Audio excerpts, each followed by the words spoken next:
Hello everyone. तो आज मैं आपको डॉक्टर राजेंद्र प्रसाद जी के जीवन में घटित एक कहानी सुनाने जा रही हूँ जिसका शीर्षक है आत्मविश्वास। तो चलिए शुरू करते हैं। सबसे पहले मैं आपको बताना चाहूँगी कि जो डॉक्टर राजेंद्र प्रसाद जी थे वो स्वतंत्र भारत के प्रथम राष्ट्रपति थे। चलो अब कहानी को शुरू करते हैं। जो डॉक्टर राजेंद्र प्रसाद थे वो बहुत ही तेज दिमाग वाले थे, अच्छे थे और बहुत ही बुद्धिमान भी थे। वो क्या करते थे, अगर कोई भी एग्जाम होता था उसमें वो प्रथम स्थान में आते थे, मतलब वो टॉप करते थे। कोई भी एग्जाम हो सकता है, ठीक है। उन दिनों 10th क्लास की परीक्षा को एंट्रेंस परीक्षा कहा जाता था, ठीक है।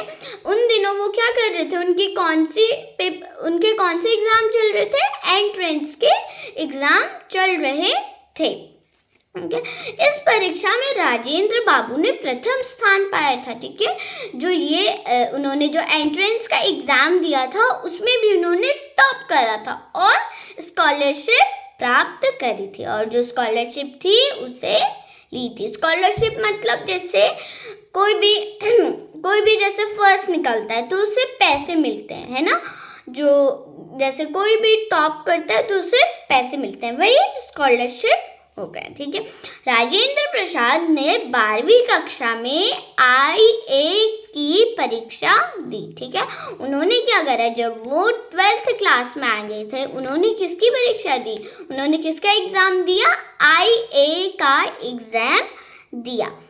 उन्हें इसमें भी विश्वास था, उन्हें क्या, जो ये एग्जाम हुआ था उन्हें इसमें भी विश्वास था कि मैं इसमें भी फर्स्ट निकलूंगा और स्कॉलरशिप प्राप्त करूंगा। रिजल्ट घोषित हुआ, ठीक है। अब क्या हुआ, रिजल्ट घोषित हुआ। जो अब सारे लोग थे वो अब जो राजेंद्र प्रसाद जी के रिजल्ट को देखकर बहुत ही खुश थे, ठीक है, बहुत ही खुश थे।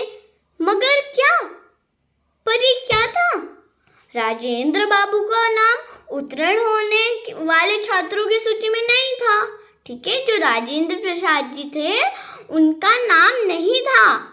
जो बच्चे थे जो फर्स्ट सेकंड थर्ड निकले थे उसमें उनका नाम नहीं था, ठीक है। क्या था, उनका नाम नहीं था। राजेंद्र प्रसाद महाविद्यालय प्रधानाचार्य जी के पास गए, ठीक है। फिर जो राजेंद्र प्रसाद जी थे वो किसके पास गए, प्रधानाचार्य जी के पास, ठीक है। किसके पास गए, प्रधानाचार्य जी के पास। वो क्या बोलते हैं, प्रधानाचार्य जी देखो मेरा इसमें नाम नहीं है, इस बच्चों की सूची में मेरा नाम नहीं है, ठीक है। वो प्रिंसिपल से बोलते हैं, राजेंद्र तुम इस बार असफल हो गए, ठीक है। जो प्रधानाचार्य जी थे उन्होंने बोला कि आप इस बार असफल हो, मतलब आपने इस बार टॉप नहीं किया है, ठीक है। आपने इस बार टॉप नहीं किया है। सब वही खड़े थे और अब किसी को भी विश्वास नहीं हो रहा था कि राजेंद्र प्रसाद जी बुद्धिमान है, उनके पास बहुत ही तेज दिमाग है और वो बहुत ही अच्छे हैं। किसी को भी विश्वास नहीं हो रहा था, ठीक है। ऐसा नहीं हो सकता, ठीक है। अब राजेंद्र प्रसाद ने हार ही नहीं मानी, ठीक है।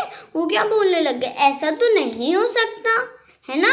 मैं किसी भी परीक्षा में हारा नहीं हूँ, ठीक है। राजेंद्र प्रसाद जी क्या बोलने लगे, मैं अगर कोई भी परीक्षा होती तो उसमें मैं फेल नहीं हुआ हूँ। यदि ऐसा होता तो तुम्हारा नाम अवश्य प्रकाशित होता, ठीक है। अगर वो बोलता है अगर ऐसा होता तो, अगर तुमने टॉप करा होता तो तुम्हारा नाम तो अवश्य होता, है ना, प्रिंसिपल ने कहा। राजेंद्र प्रसाद, ठीक है। फिर क्या हुआ, जो राजेंद्र प्रसाद थे अब वो बार बार वही बोलने लगे कि मैं इस बार जीता ही हूँ, मैं जीता हूँ, ठीक है। फिर राजेंद्र प्रसाद के बार बार ऐसे बोलने पर अब प्रिंसिपल को बहुत गुस्सा आ गया, ठीक है। जो प्रिंसिपल जो प्रिंसिपल सर जी थे उन्होंने क्या हो गया, वो उन्हें बहुत ही ज़्यादा गुस्सा आ गया और वो बोलने लगे, अगर तुमने इसके बाद कुछ और बोला, क्या बोलने लगे, अगर आपने इसके बाद कुछ और बोला तो मुझे तुम्हारा जुर्माना करना पड़ेगा, मतलब तुम्हें मुझे इतने पैसे देने पड़ेंगे। क्योंकि प्रिंसिपल जी को क्या हो गया, बहुत ही गुस्सा आ गया। प्रधानाचार्य जी को क्या हुआ, बहुत ही ज़्यादा गुस्सा आ गया। अपनी बात दोहराते रहे और उधर प्रधानाचार्य जी को रोता को रिजुमा। ठीक है, फिर क्या हुआ, जैसे अब वो राजेंद्र प्रसाद ने फिर भी हार नहीं मानी। वो क्या बोलने लगा, अगर चाहे आप कितना भी मेरा जुर्माना कर लो, ठीक है, चाहे आप कितना भी कर लो, 50 रुपये कर लो, 100 रुपये कर लो, 200 रुपये कर लो, कितना भी कर लो, पर मैंने इस एग्ज़ाम में टॉप ही करा है। उसने हार नहीं मानी, वो बार बार यही बोलने लगा। और जो जुर्माना था, मतलब जो पैसे थे, वो बढ़ते बढ़ते 50 रुपये तक पहुंच गए। ठीक है, वहाँ तक पहुंच गए, 50 रुपये तक पहुंच गए। तभी वहाँ का ही एक अधिकारी आई, मतलब जो बोर्ड में नाम लिखती है ना, फर्स्ट है सेकेंड है, वो आई। ठीक है, सर हमसे एक बहुत बड़ी भूल हो गई। ठीक है, अब वो जो अधिकारी थी वो बोलते, सर हमसे बहुत बड़ी भूल हो गई, मतलब हमसे बहुत बड़ी गलती हो गई। तो प्रधानाचार्य जी बोलते हैं, भूल कौन सी भूल, ठीक है, गलती कौन सी गलती। ठीक है, सर जिस छात्र ने इस परीक्षा में सबसे ज़्यादा अंक प्राप्त करे थे, मैं उसका नाम तो लिखना भूल ही गई। ठीक है, जो अधिकारी थी उसने क्या कहा, सर जो ऐसा छात्र जिसने सबसे ज़्यादा अंक प्राप्त करे थे इस परीक्षा में, मैं उसका नाम लिखना भूल गई। ठीक है, प्रधानाचार्य जी बोलते हैं, उसका नाम क्या था। ठीक है, क्या बोलते हैं, उस बच्चे का नाम क्या था। अधिकारी बोलती है, उस बच्चे का नाम राजेंद्र प्रसाद जी था। ठीक है, उसने क्या बोला, वो थे उनका नाम था राजेंद्र प्रसाद जी। राजेंद्र प्रसाद जी वहीं खड़े थे। जो राजेंद्र प्रसाद जी थे वो प्रधानाचार्य जी के सामने ही खड़े थे। प्रधानाचार्य जी अपनी कुर्सी से उठे। ठीक है, प्रधानाचार्य जी अपने चेयर से उठे और उसे गले से लगा लिया। ठीक है, और उसे गले से लगा लिया। फिर और जो प्रधानाचार्य जी थे उन्होंने बोला कि बेटा तुम बहुत ही अच्छे हो, तुम बहुत ही तेज दिमाग वाले हो, मैं तुम्हें आशीर्वाद देता हूँ कि तुम बड़े होकर कुछ अच्छा बनोगे, कुछ अच्छा बनकर दिखाओगे। ठीक है, अब जो प्रधानाचार्य जी को उस पर विश्वास हो गया और उसने बोला कि तुम बड़े होकर कुछ अच्छा बनकर दिखाओगे। तो थैंक यू। हमें इस कहानी से यह सीख मिलती है कि हमें जीवन में इतनी मेहनत करनी